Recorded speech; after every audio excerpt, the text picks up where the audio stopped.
Hello and welcome to the Analyst dated 30th September 2024 by Vajiram And Ravi. So in today's Analyst, we'll be looking into these 9 topics which have featured in The Hindu and Indian Express. Coming to our first topic, in this we'll try to understand that when it comes to India-China relation, how it has evolved over a time period of 70 years, what are the areas of cooperation, what are the issues between these two countries, and what effective steps the India has taken to counter the Chinese presence or influence when it comes to the Indian Ocean region as well as at the global level. Moving on to the second topic, as Make in India has completed 10 years, we'll try to understand that what is Make in India program all about, what are the achievements, what are the issues, and what needs to be done in order to effectively realize the objectives which the government has stated in the Make in India program. Coming to the last 7 set of topics, we'll try to decode them in the most simple manner possible. So stay tuned. So let's begin with the first topic. What is the context? So on 1st October, the Chinese people are going to celebrate the 75th anniversary of the founding of People's Republic of China. On this very occasion, the Chinese ambassador to India, that is He Zhu Fiong, has highlighted that when it comes to India-China relation, it has regional as well as global significance. This particular topic is related to this aspect of your GS Paper 2 syllabus.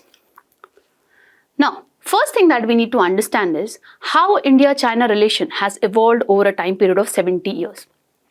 So in 1950, India has established diplomatic relations with China. In 1954, the two countries signed the Panchsheel Agreement, which guided their bilateral relation. But in 1959, there was a strain in the relation. Why? Because the Dalai Lama fled from China and he was given refuge in India. Then in 1962, we had the famous Indo-China War. After this Indo-China War, for a certain period of time, there were unilateral changes in LAC, that is, line of actual control. Then in 1976, the two countries resumed the ambassador level diplomatic relations. In 1988, in 34 years, it was for the first time that the Indian Prime Minister, at that time, that was Rajiv Gandhi, made a visit to China for 5 days. Okay. It was reciprocated by China also in 1996. So the then Chinese president visited India. Then in 2003, the two sides signed a joint declaration on principles for relation and comprehensive cooperation. In 2005, the two countries declared to establish strategic and cooperative partnership for peace and prosperity. Then in 2010, China and India celebrated the 60th anniversary of their diplomatic relations. Then in 2014, China and India signed a joint statement on building a closer developmental partnership. In 2017, India got the membership of Shanghai Cooperation Organization. In 2018, for the first time, we had an informal summit which was organized in Wuhan, China, and second informal summit was conducted in 2019 at Chennai, India. Then in 2020, both countries celebrated the 70th anniversary of their diplomatic ties. Now, let's just understand what are the areas of cooperation between these two countries. When it comes to the political area, we right now studied that in 1950s only, India has established diplomatic relations with China. When you look at the economic area, here we have greater scope for cooperation. In 2022, the trade volume between India and China amounted to around $100 billion. And in the first 8 months of 2024, according to the Chinese ambassador to India, the trade volume has witnessed an increase of 4.1% and it is currently around $92.5 billion. If you combine the GDP of the two countries, it is equal to 20% of the world's total GDP. So we can understand that when it comes to economy, it is a huge area of cooperation between the two nations. Then we have cultural and people-to-people ties also between the two countries. We have sister cities and provinces between Fujian province and Tamil Nadu state and Quanzhou city and Chennai city.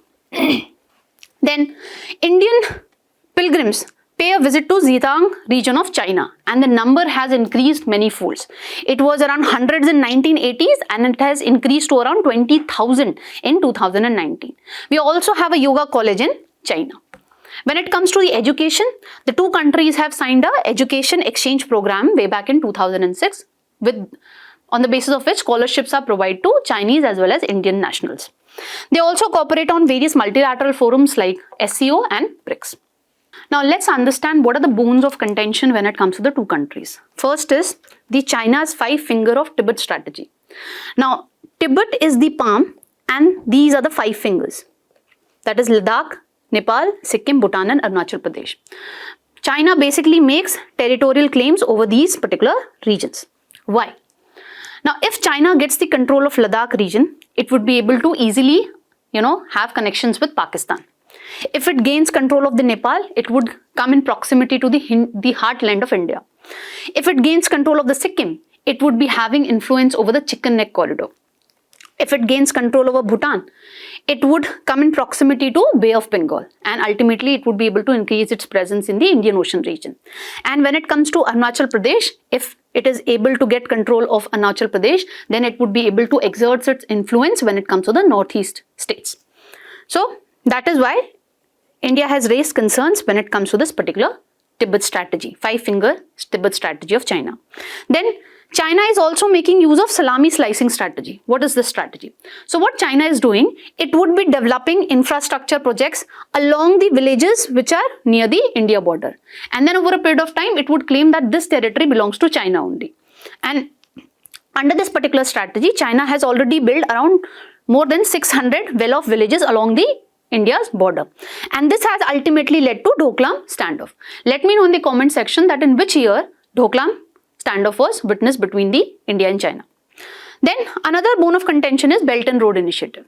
India basically have raised concerns with regard to China-Pakistan economic corridor because it passes through Pakistan-occupied Kashmir. Okay, so it basically is a threat to sovereignty and integrity of India. So these are the concerns which India has raised when it comes to Belt and Road Initiative. Coming to string of pearls, so this is a geostrategic policy of China, wherein what China is doing, it is developing ports and naval facilities here, as you can see in this diagram. Okay, so it has developed port facilities and naval bases in Gwadar port of Pakistan, Hambantota port of Sri Lanka, Chittagong port of Bangladesh and Djibouti in Horn of Africa. Why China is doing this? With string of pearls, it is able to cover the India. And with this, it would be able to exert its influence when it comes to the Indian Ocean region. And it would be able to, over a period of time, it would be able to control the maritime sea lanes of communication when it comes to the Indian Ocean. So that is the reason India has raised concerns in this backdrop. Then China is making use of checkbook diplomacy, or what you call it as debt trap diplomacy. What China is doing in this regard? China would be giving unsustainable loans to the neighboring countries of India. And ultimately, they would not be able to repay that particular loan. And by making use of that, China would then gain control of the strategic projects that it has created, okay, with the help of those loans. This has happened in the Hambantota port when it comes to Sri Lanka. Sri Lanka failed to repay the debt, and ultimately, the Hambantota port is now under the control of China. And why China is doing this? So that it can exert influence when it comes to the neighboring countries of India, like what we are witnessing in Maldives. Through creating economic dependence among these neighboring countries of India, what has happened is Maldives has changed its stance when it comes to India. It has ordered the Indian troops to go away from the Maldives state. Okay. So that is why India has raised concerns when it comes to the checkbook diplomacy or debt trap diplomacy of China. Then another area of concern is the import dependence when it comes to India. Okay, we are highly dependent on China, and this is something that you will understand in the next topic also. In India, we are not witnessing an increase in private investment. On account of this, what we are doing, we are able to fill the demand by increasing our imports from the China. And on account of this, what is happening is the trade deficit between the two countries have increased manifold. So it is around 83.2 billion in 2022-23. And when you look at the pharmaceutical sector, we import around 80% of the active pharmaceutical ingredients from the China. So when it comes to pharmaceutical industry, wherein India is making great achievements, okay, we are ultimately import dependent on China for active pharmaceutical ingredients. Then there is water dispute over the Brahmaputra river. Why? Because there is no formal treaty when it comes to changing information with regard to water flow when it comes to Brahmaputra river, and there is no formal treaty to share the waters also. And India has raised concerns. Why? Because China is building dams up over the upper stretch of Brahmaputra. And by building these dams, what China is doing, whenever the water level increases, so it releases the water, and which leads to flood-like situation in northeastern states like Assam. So that is why India has raised concerns in this regard as well. Then The last bone of contention is the South China Sea. You must be knowing that when it comes to the South China Sea, China makes claims to around 90% of the South China Sea. Why? Because this region is rich in oil and gas reserves. And recently, when Vietnam invited India to invest in oil and natural gas sector in this particular region, China has raised concern in this backdrop. Now, let's just understand what steps India is taking to effectively counter the Chinese influence when it comes to the Indian Ocean region as well as at the global level. So, India is becoming a part of global strategic alliances like Quad, like I2, U2. Let me know in the comment section that which all countries form a part of these two alliances. Now, when you talk about Quad, it believes in free and open Indo-Pacific. Okay, so it believes in rule-based order. Then, to counter the Belt and Road Initiative of China, India has announced the India Middle East Europe Economic Corridor, which would enable India to increase its presence when it comes to the Middle East countries as well as to Europe. Okay. Then India is also a part of International North-South Transport Corridor, which would enable India to exert its influence when it comes to the Arabian Sea, Caspian Sea, Persian Gulf, etc. And when it comes to the International North-South Corridor, we are trying to develop multimodal transport connectivity.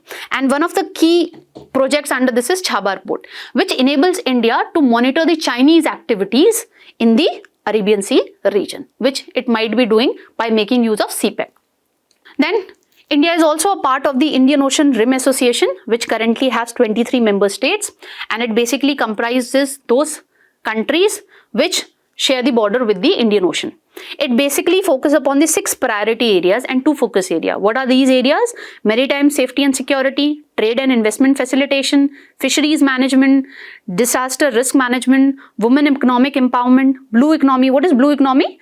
Wherein we use the marine resources in a sustainable manner. So we will be promoting the economic growth also, but at the same time, we will be guided by the sustainability principle also. Then we are cooperating in academic science and technology cooperation and tourism and cultural exchanges also.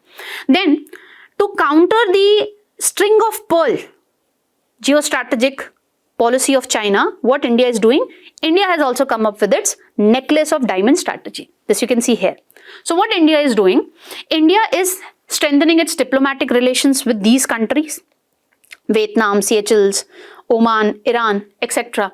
Okay, and it has encircled the China. So it is increasing its naval presence, military presence, it is strengthening its diplomatic ties with these countries to encircle the China, the way China has encircled India with its string of pearls. Okay, so with this, India is countering the string of pearls strategy of China. Now, what more needs to be done? This is something that we need to understand. So when it comes to the economy, we need to reduce our import dependence when it comes to China. So we need to diversify to other countries like Japan, South Korea, etc. Then we should increase our exports when it comes to China, like we should import high valuable goods like electronic goods, etc. Then India should emerge as a net security provider in the Indo-Pacific region, and that is what India is doing currently. As you can see, India has provided financial aid to Air Force of Bangladesh. India is exporting petrol boats to Sri Lanka. So in different countries, as you can see from this particular picture, India is increasing its presence at the global scale as well as when it comes to the Indo-Pacific region. And India should continue doing this to counter the Chinese influence, especially when it comes to the Indo-Pacific region. Then the Chinese ambassador to India has pointed out that both the countries need to enhance mutual respect and trust, because the Chinese president and the Honorable Prime Minister of India has come to a conclusion that when it comes to both the nations, they are not rivals. Okay, they are partners in development and cooperation. But when we are neighbors, it is natural that we'll be having a lot of issues with each other. But the key lies that how do we handle them? So what is the way forward? We need to accommodate each other concerns, okay, effectively. Then the both nations need to cooperate for common development. Now, China has stated its goal that it wants to become the great modern socialist country by the middle of this century. And when it comes to India, we have declared that we want to be Viksit Bharat by 2047. So the Chinese ambassador has pointed out that both the countries should cooperate with each other to basically realize this common development. And how we can do this? By increasing the exchanges between the think tanks, between the youth, locals, okay, media, so that we can garner the public support for India-China friendship. Then the Chinese ambassador has again pointed out that the both countries needs to enhance multilateral coordination basically to benefit the global south. Why? Because both the nations are one of the important members when it comes to the global south, and they are key players when it comes to the multipolar world order. So the Chinese ambassador has pointed out that the both countries should come together and they should come up with global development initiative, global security initiative, and they should safeguard the interest of the developing nations like Africa. Okay, instead of going anti towards each other, they can collaborate with each other and they can promote the interest of the global south. That's all that we have to learn with regard to this particular topic. This is a practice question for you. Do attempt this question. Let's move to the next topic. So coming to the second topic, what is the context? So in Mann Ki Baat program, the Honorable Prime Minister has highlighted that in September 2024, we have reached to the 10th year of Make in India program. This particular topic is related to this aspect of your GS paper 3 syllabus. So the first thing that we need to understand with regard to this particular topic is, what is this Make in India campaign? So it was launched in 2014 and its major objective were to increase the share of the manufacturing sector when it comes to the GDP from 15% to 25% by 2025. Then it intended to create 100 million additional employment when it comes to the manufacturing sector from the 60 million jobs that manufacturing sector was having. And this we have to do by 2025. It was similar to the new manufacturing policy of 2012, which was formulated but it was never implemented. In Make in India 2.0 version, this particular campaign focuses on 27 sectors which included both manufacturing as well as services. This particular campaign was based on 4 pillars. First is focusing upon new processes, wherein the government basically promoted the entrepreneurships, startups, etc. To improve the ease of doing business, we promoted the UPI, we put in place the GST, etc. to basically improve the ease of doing business. Then put in place new infrastructure. So we have created industrial corridor like Delhi-Mumbai Industrial Corridor, Chennai-Bangalore Industrial Corridor. We have put in place smart cities, etc. Then focusing upon the new sectors. So government has opened FDI in different sectors like defense production, like medical devices, etc. Then in this, government would be going with a new mindset. So instead of acting as a regulator, it would be acting as a facilitator. So it would be collaborating with the industries to propel the economic growth when it comes to India. Now, let's just understand what are the key initiatives which the Indian government has taken to basically meet the objective which it has listed down when it comes to Make in India campaign. So the government has come up with various production linked incentive schemes which basically have led to improve in production when it comes to the 14 key sectors. Then we have PM Gati Shakti, which basically intend to put in place multimodal last mile connectivity. So in this we are focusing upon the different, transport facilities like railways, airways, waterways, etc. roads. Okay. Then government is also focusing upon semiconductor ecosystem development, and in this regard, the government has come up with a program in 2021. Because semiconductors are very much needed to give a boost to the manufacturing sector in India. It has become very crucial. Then we have a national logistic policy also. In this we have a CLAP, that is Comprehensive Logistic Action Plan, wherein we are making use of new technologies, okay, and we are moving toward digitalization when it comes to the managing the logistics sector in India. You will be reading about this particular policy in much greater detail in the subsequent articles. Then the government has come up with National Industrial Corridor Development Program. As I told you, government is creating industrial corridor in different areas of India. Okay, like we have Delhi, Mumbai Industrial Corridor, Chennai, Bangalore Industrial Corridor, etc. Then we have Startup India program, and under this we have made great achievements. So in September 2024, currently India is the 3rd largest startup ecosystem globally. And with the help of this particular scheme, by boosting the startups, India has been able to create 15.5 lakh direct jobs. Now, let's look into the achievements of this particular campaign. So, when you look at the global supply of vaccination, India is currently providing around 60% of the world vaccines. Then, it has led to increased FDI flows also. So, in 2014-15, it was around 45 billion, it has increased to around more than 80 billion in 2021-22. Then we have witnessed a great improvement in the export sector also. So currently we are doing export of this volume in 2023-24. And when you talk about exports, the Bihar-made boots have been incorporated by the Russian army. We have Kashmir willow bats, which have gained international popularity, and Amul cooperative is also expanding internationally. So that has also increased the India's presence when it comes to the global scale. Then we have created Vande Bharat, which is indigenously semi-high speed train, and we have currently 51 trains. Then in the defense sector also, we have achieved greater milestones. We have created INS Vikrant, which is India's first domestically produced aircraft carrier. And when you talk about the defense sector, the defense production has reached to around 1.27 lakh crores. Then what are the different growth drivers? So we have made great achievements when it comes to the textile industry. It has created around more than 14.5 crore jobs. In the toy industry, again, we have made great achievements. We have been able to come up with 400 million toys annually. And we have done great achievements when it comes to the electronic sector. How come? Because when it comes to the electronic sector, the production has nearly doubled since 2017, okay, when you look at the data of financial year 2023. And on account of focusing upon the electronic sector, globally, India has become the second largest mobile manufacturer. Now, let's look into the challenges. In the Hindu newspaper, these data pointers were mentioned, okay, in today's newspaper.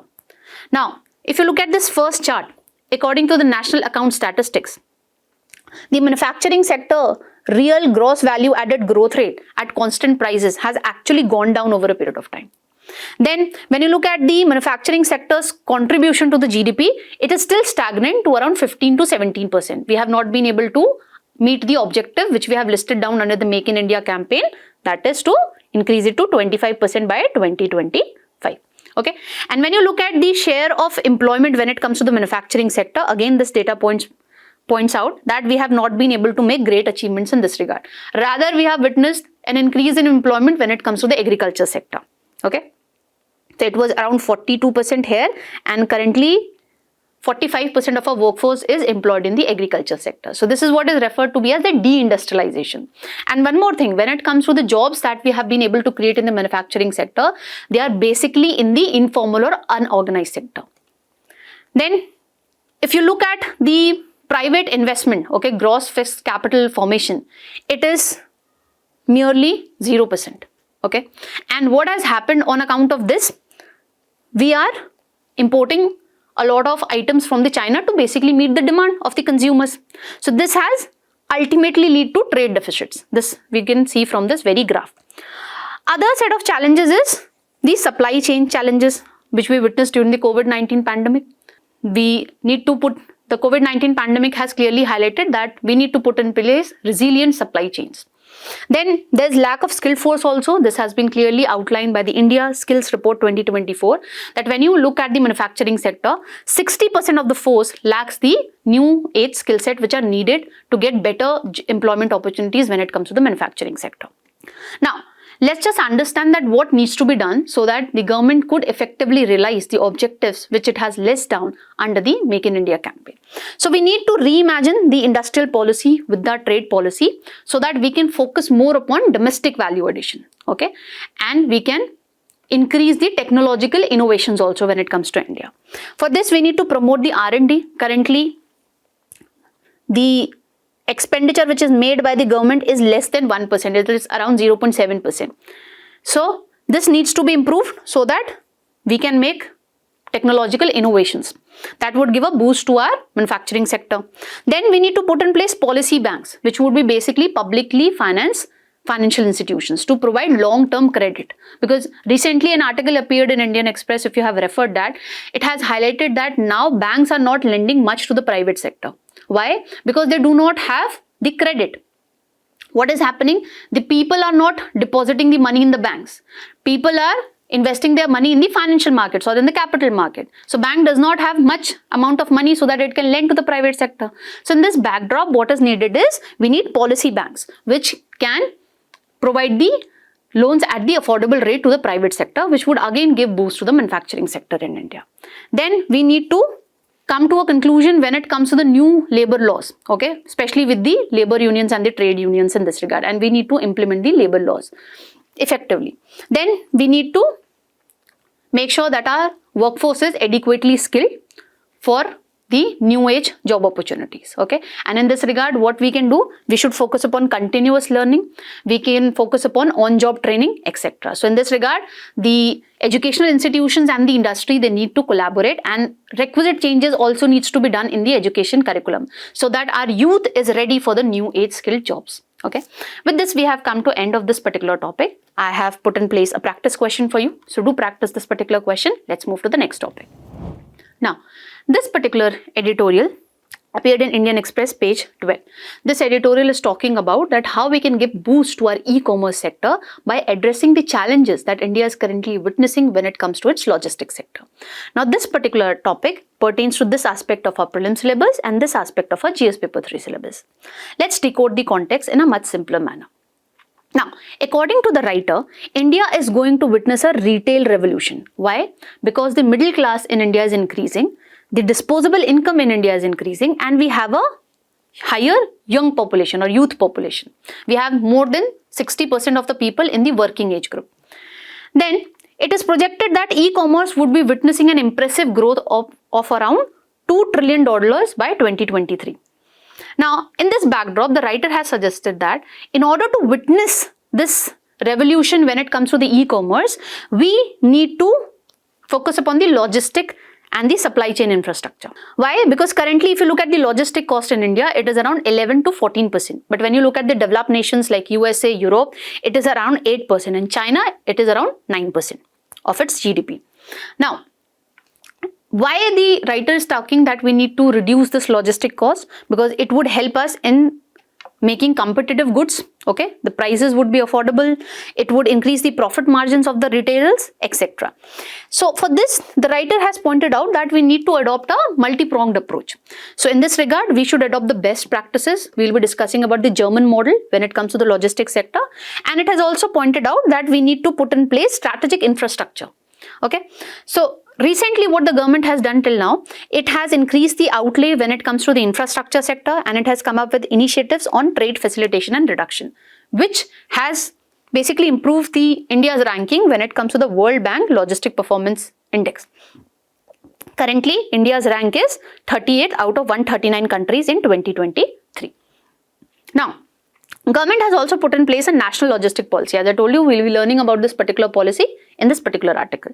Now, this national logistic policy put in place a data-driven decision support mechanism. It promotes standardization, digitization of processes. It put in place digital platforms so that we can do real-time tracking of the products. And it focuses upon e-documentation, seamless information exchanges, etc. And it is also going to put in place the Unified Logistic Interface Platform. What we are going to do with this, we will be integrating all the stakeholders when it comes to the logistics sector on this one particular platform, that is ULIP. And this would enable us to do effective coordination and collaboration in this regard. And the writer has also pointed out that apart from focusing upon the logistics sector and infrastructure, we also need to emphasize on the sustainability so that we can minimize our environmental footprint. And how we can do that? By making use of electric vehicles, energy efficient warehousing and sustainable packaging. This would again give a boost to the e-commerce. Then the writer has basically pointed about the best practice, that is of Germany model. So writer has pointed out that we can learn a lot of things from the Germany logistic model, which has advanced infrastructure, which have skilled workforce, and it make use of the latest technologies when it comes to Internet of Things, artificial intelligence, data analytics, etc. And when it comes to the Germany model, there is seamless integration of various transportation modes. Okay, so it has multimodal transport connectivity, which ensures last mile connectivity also. It has robust warehousing facility and an efficient inventory management system also. For this, it make use of these latest technologies. So, lastly, the writer has pointed out that apart from implementing warehouse automation technologies, we also need to make sure that our workforce is skilled, so that when we'll be making use of these advanced technology when it comes to logistics sector, the workforce should be capable of handling that. And in this regard, the writer has mentioned about Gati Shakti National Master Plan, wherein the government is investing in training and development program so that we can come up with logistic professionals, okay, who will be able to handle the logistics sector efficiently. And under this, what we are doing? So we are promoting the partnership between the educational institution and industries body so that we can, come up with a logistic professionals workforce, skilled logistic professional workforce. Then why we are talking about reducing or addressing the bottlenecks when it comes to the logistics sector? Because it would help us in enhancing the competitiveness when it comes to the Indian businesses. It would help us in creating job opportunities also. And it would also help us in improving the standard of living of millions of Indians. Why? Because the products would become very affordable. And ultimately, it would enable India to become a hub for international trade. And lastly, it would enable us to realize the goal of Viksit Bharat by 2047. That's all that we have to know with regard to this particular article. Let's move to the next one. Now, an article has appeared in Indian Express page 13, which talks about food loss and wastage. This particular article is related to this aspect of our GS paper 3 syllabus. Let's understand the context. So, United Nations has declared 29 September as the International Day of Awareness of Food Loss and Wastage. And the events in this regard were organized by Food and Agriculture Organization and United Nations Environmental Program. Now, in one of its report, FAO has pointed out that from harvesting till the food reach the retailers, globally we are witnessing a food wastage of around 13.2%. And when it comes to United Nations Environment Program, in its another study, it has pointed out that till the time the food reaches to our plates, globally we are witnessing a loss of around 17%. So if you combine the two together, globally we are losing around 30% of the food, okay, which is being produced. Now, if half of this loss we are able to reduce, we will be able to feed the hungry people and we will be able to meet the SDG goals also, which talks about zero hunger. It would also enable us to reduce the greenhouse gas emissions by 8 to 10% because when it comes to agriculture, we witness greenhouse gas emissions like methane. Now, in this backdrop, the writer has pointed out that we should commit ourselves to reduce the food wastage by around 50%. Because it would ultimately help us to meet the sustainable development goals. Now, let's understand that where do India stand when it comes to the food wastage. Now, according to a study which was conducted by NAPCONS in 2022, it pointed out that on account of food wastage, India is losing around 1.53 trillion rupees. And we are witnessing this food loss, especially in the cereals, pulses and horticulture crops. And why we are witnessing this food loss or wastage? On account of poor cold chain infrastructure, okay, and which ultimately reduces the availability of fresh produce for the consumers and it severely impacts the income of the farmers also.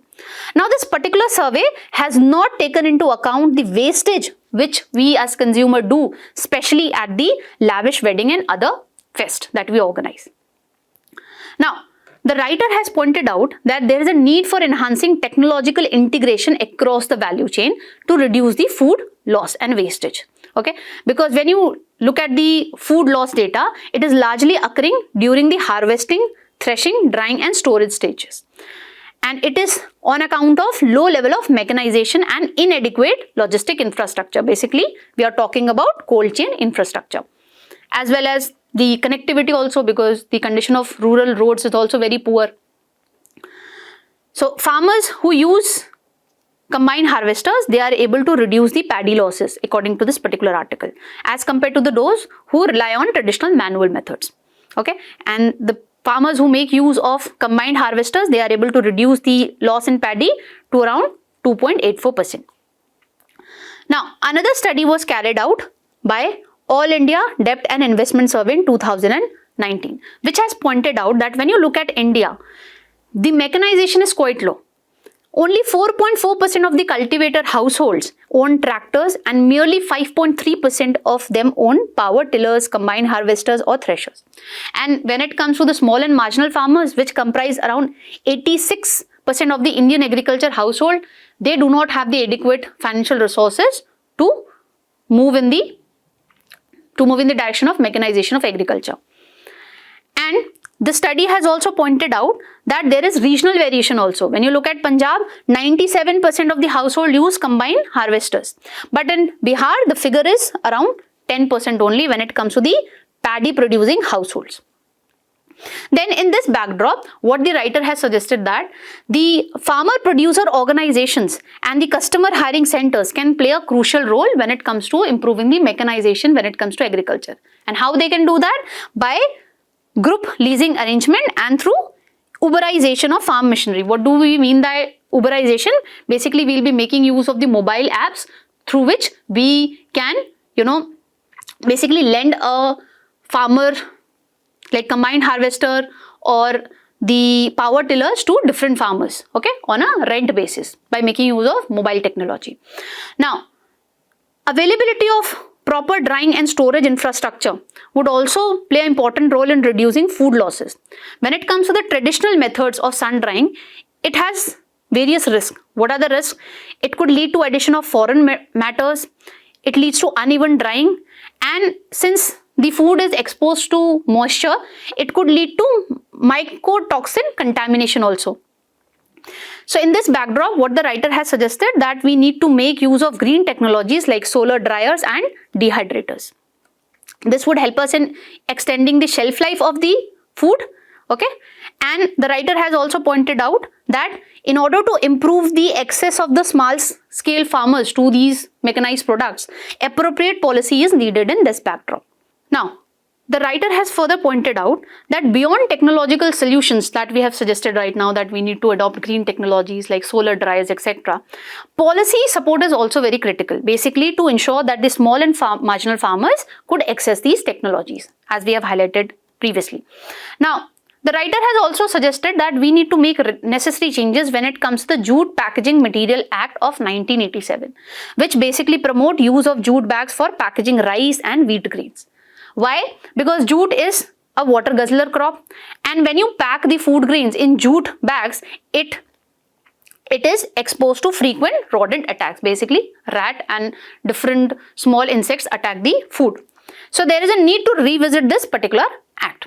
And instead of the jute bags, what the writer has pointed out that we should make use of airtight bags, which would not just lower the storage, and it would also reduce the food losses. If we are able to reduce these food losses, what would be the ultimate outcome? It would not just enable us to improve the economic efficiency, but it would also enable us to meet the SDG goals, okay? That is zero hunger. And it would also enable us to build the resilience of our food systems. That's all that we have to know with regard to this particular topic. Let's move to the next one. Now, a particular article has appeared in Indian Express page 10, which points out the performance of Swachh Bharat Mission Urban 2.0.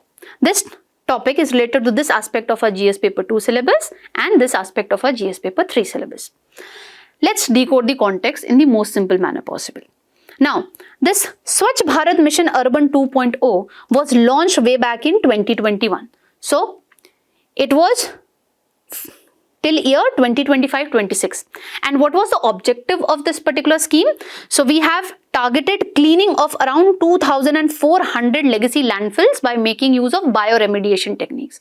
What is bioremediation? Basically, we make use of living organisms like microbes, bacteria to clean the waste, okay? But what is the performance right now? So the SBM dashboard, which is maintained by the Ministry of Housing and Urban Affairs, the data is pointing out that out of the 69 landfill sites in the cities, which basically have population over 1 million, we have been able to clear the landfills only in 35 sites. Okay, so we are way behind when it comes to the targets that we have listed down in this particular scheme. Okay, and only 38% of the total dump waste is being remediated. You can look at to this particular data which is given by the government itself. Now, in order to get the funding under this particular scheme, the cities have to submit an action plan to the Ministry of Housing and Urban Affairs with regard to bioremediation of their legacy landfills, how they are going to reuse the land which would be cleared, okay, after we have cleared the landfills, and how it is going to generate energy from this particular waste, and how it is going to recycle the construction and demolition waste, and how it is going to make use of biosoil for road constructions. Now, experts have pointed out that though the remediation is ongoing, the current methods are inadequate as there is lack of proper planning. What are the other reasons? The most critical challenge according to the experts is the sites which are undergoing remediation are still witnessing fresh waste. Now, how it is going to impact the objective? Now, let's suppose a particular dumping site is processing 800 tons of legacy waste. Okay. Now, you add 1000 tons of fresh waste additionally. Now, this would make the process inefficient as well as never ending. So, this is the issue that we are witnessing. We are making use of bioremediation techniques to clear the waste, okay, when it comes to the legacy landfills. But we have not come up with the alternative landfill sites, okay. So, this is making the process inefficient as well as never ending. And the experts have also pointed out that the fine soil-like material which we get after this bioremediation of legacy landfills, basically the waste, should not be used, okay, because the experts have pointed out that there could be possibility of contamination due to presence of heavy metals in that particular fine soil-like material that you get after the bioremediation of the waste. Now, what the cities are doing after they have cleared the land? So, when you look at the example of Pune, in Vana's landfill, they have made it a part of the Pune Metro Rail project. And when it comes to Lucknow, Ghalia, they, after clearing the legacy landfill, they have put in place a park at that particular cleared land. Okay, that's all that we have to learn with regard to this particular topic. Let's move to the next one. Now, a study has appeared in a science journal which talks about that how the Mars atmosphere went missing.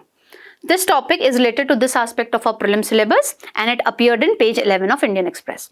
Now, today if you look at the Mars, it is nothing less than a cold and barren desert. But the studies point out that around 3.5 billion years ago, it had water. Okay, water used to flow over the Martian surface also.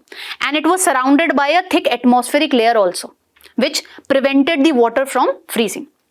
Now the question arises that where this atmosphere went and what happened to the water. So according to the study which was published in the General Science Advances, there was some chain of reaction between a special type of rock which was found on Martian surface, water and the atmosphere. Let's understand this reaction in much greater detail. Now, in order to understand what was the chain of reaction, let's just look into the background. So the study which was given by the two geologists, they initially were studying a special type of clay that is smectic. Okay, and they have figured out that this particular clay which is found on the earth, it has a lot of folds and it has the ability to store a lot of carbon dioxide for 1 million of years. And according to their study, they have pointed out that if this smectite clay is exposed to the atmosphere on the earth, it has the ability to store carbon dioxide over 1 million of years and it could reduce down the temperature of earth as well. But based on their studies, they found that this particular clay was also found on Mars surface. The question arises how? Because when it comes to the earth surface, we get this clay, this special type of clay on account of tectonic activities. But it is well established that when it comes to Mars, it does not witness such tectonic activities. So, according to the study, based on which we have found out that how this particular clay was found in the Martian surface. So, what would have happened, which the study has pointed out, that a special type of rock is found on the Martian surface, that is olivine, which is having iron in it, okay, which is abundantly available on Mars surface. So what would have happened? This oxygen atom in the water would have combined with the iron in this olivine ferruginous rock which is found. Now this leaves the hydrogen atom when it comes to water. Now this hydrogen atom would have combined with carbon dioxide which produce the methane. And on account of this continuous reaction between the water and the olivine rock, this ultimately turned this olivine rock into smectite, which ultimately absorbed all the methane, which ultimately led to reduction of the atmosphere in the Martian surface. Okay.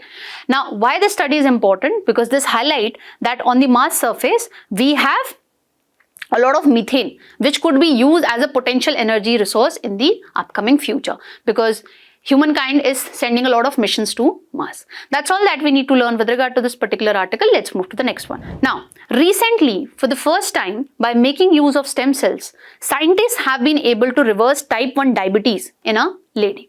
This topic pertains to this aspect of our prelim syllabus. Let's decode the context. Now, what has happened? So, a lady was suffering from type 1 diabetes. What is type 1 diabetes? It is an autoimmune disease wherein your body stop producing insulin. Okay, why? Because under this type 1 diabetes, your insulin producing cells get destroyed, which are there in the pancreas, and the cells are islets. But after the stem cell therapy, what has happened is this lady, her body was able to produce the insulin on her own, okay, within a span of 3 months. This was for the first time that we have made use of stem cells to treat type 1 diabetes. This study was basically conducted by the scientists who are based in China, and the study was published in Journal Cell. Now, for the treatment, what the researchers have done, they have taken the cell from 3 people who were already suffering from type 1 diabetes, and they have revered them into pluripotent state. What is pluripotent state? When the cell are turned into blank states and they do not know that what program or what function they have to perform. And why it is done? So that these cells could be molded into any new cell type, and that is what stem cell is. Okay, you can mold it into any other cell type. And then what they have done, they have made use of chemically induced pluripotent stem cells to generate 3D clusters of islets, which is basically the cell which produce insulin in your pancreas. And this was injected into that particular lady. Okay. Roughly 1.5 million islets were inserted into the abdominal muscles of that particular woman. And within a time frame of 3 months, the body of that particular lady has started producing insulin on its own. Okay, so it is a great scientific achievement. That's all that we have to know with regard to this topic. Let's move to the next one. Now, what is the context? So recently, the Communist Party of India leader, Sitaram Yechury, who died recently, he has donated his body to AIIMS. So this topic pertains to this aspect of our prelim syllabus. Let's try and understand the context. So the context is clear to us that the Communist Party of India leader Sitaram Yechury, who has died recently, he has donated his body to AIIMS. This is what we refer to as cadavers, which is not generally done by the people in India. So cadaver donation basically implies that you donate your entire body instead of specific individual organs, okay, for the purpose of science.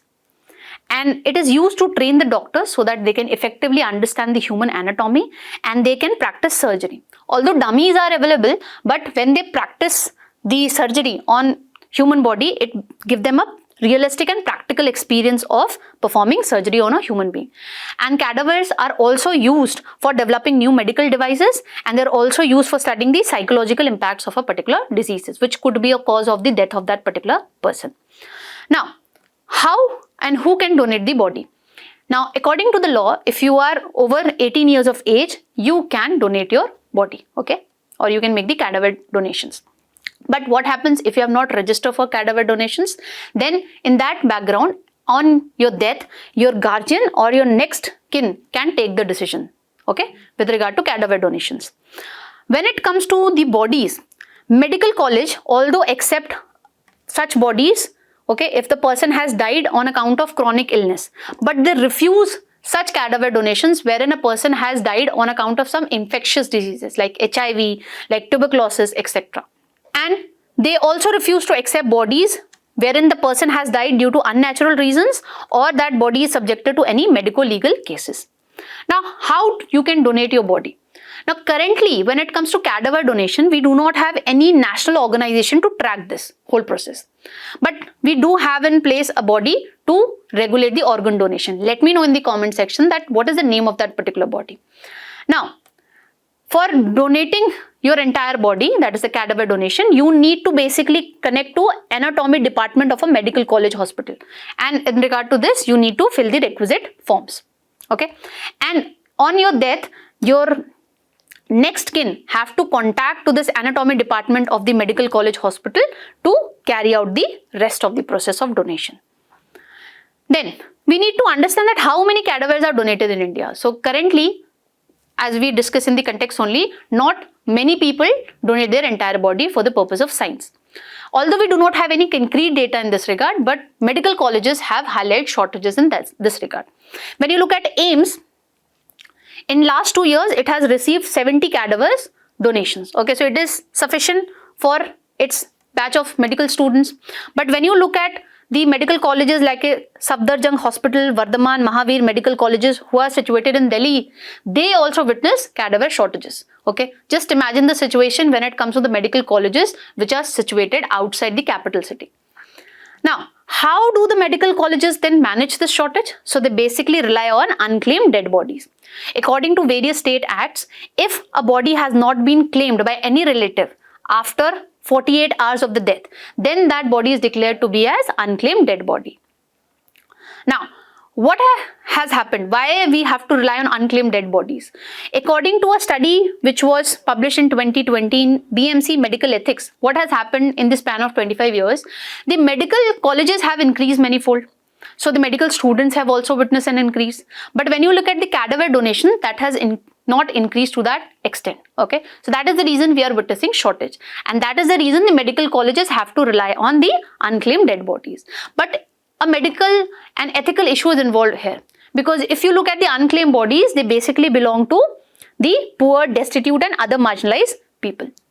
Now, when it comes to the other countries, therein you are required to find you need to give explicit consent for doing cadaver donations, and in some cases you need to sign wills also, that too in the presence of lawyers. That's all that we have to know with regard to this topic. Let's move to the last topic of today. Coming to the last article of today's Analyst, what is the context? So according to the data which has been given by Immigration Bureau, around 30,000 Indian nationals have not yet returned from Southeast Asian countries like Vietnam, Thailand, etc. And it is alleged that these people are basically a victim of cyber slavery.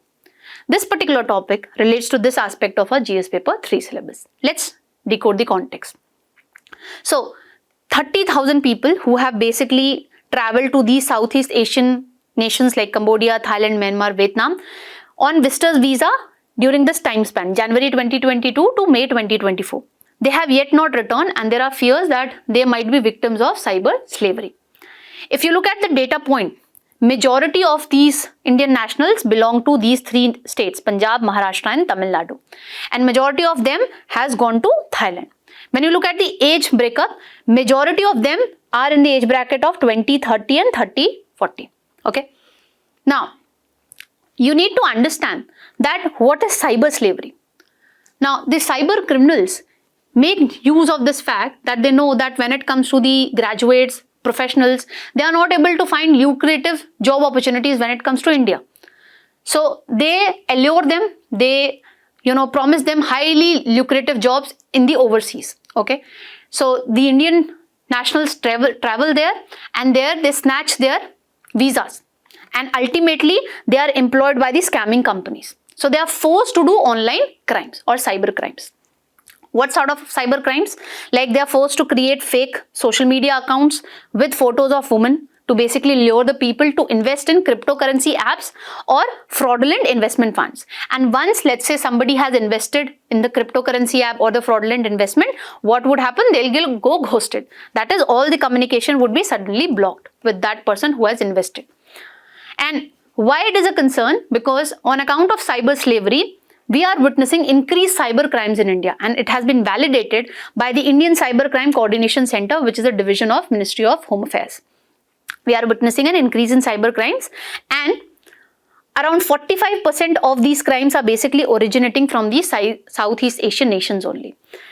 And in 2023, around 1 lakh complaints have been registered with the National Cyber Crime Reporting Portal. Now, the last thing that we need to know with regard to this topic is, in this backdrop, what the center has done, it has created a high-level interministerial panel, and it has directed all the states and the UTs to conduct ground-level verification to get the details of these peoples, and it has also directed the Immigration Department to compile the requisite data, so that based on data, the government can take the requisite steps. So with this, we have come to end of today's Analyst.